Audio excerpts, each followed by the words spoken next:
పంట కోసం ఎదురు చూసి కోటి కోసం నీటి కోసం తెల్లవారిన బతుకు తెల్లవారని రైతు బిడ్డలే నాకు కన్న బిడ్డలు అనుకుంటూ తను నిత్యం అనుకుంటూ తను నిత్యం తల్లాడుతున్నాడు.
పల్లెటూరు ఇదే నా తల్లి గారు, మా ఊరి పాడి పంట రాములోరి దీవెనంత, తల్లి గోదావరి నీళ్ళు కడిగ సీతమ్మ పాదాలు ఊరంతా హాయ్ హాయ్ హాయ్ మనసంతా హాయ్ హాయ్ హాయ్.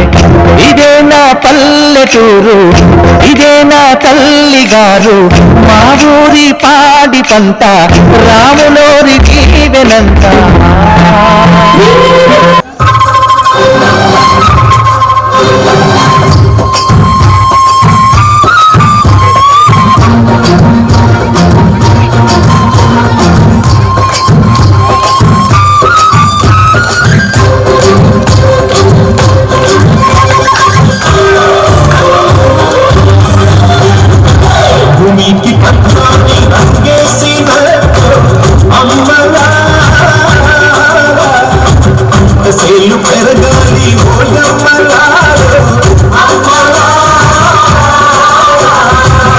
పుస్తలంపుకొని అప్పు తీర్చుకుంటూ వల వల వల ఏడ్చుకుంటూ వలసైపోతును.